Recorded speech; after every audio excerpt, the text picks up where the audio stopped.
দুবাইতে বেশ ভালোই ঠান্ডা পড়েছে জানো তো, দেখতেই পাচ্ছ আমি সোয়েটার পরে আছি।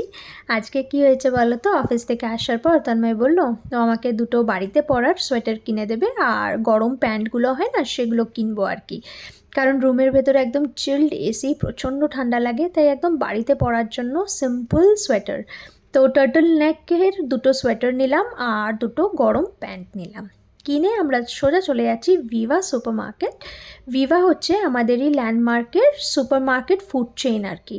তো যারা জানো না তাদের উদ্দেশ্যে বলি, আমি ল্যান্ডমার্ক গ্রুপে জব করি দুবাইতে। তো ল্যান্ডমার্ক 50 ইয়ার্স কমপ্লিট করলো রিসেন্টলি, তাই সব এমপ্লয়িজদের অনেক রকমের গিফট ভাউচার, ডিসকাউন্ট কুপন সব কিছুই দিয়েছে। তো ভিভাতেও ছিল 50 দিরহামের একটা গিফট ভাউচার আর কি। তো যাই হোক, 50 দিরহামের তেল মশলাপাতি সবজি কিনে আমরা এখন বাড়ি যাচ্ছি। আজকের ভিডিওটা ভালো লাগলে অবশ্যই করে লাইক করে দিও। টাটা।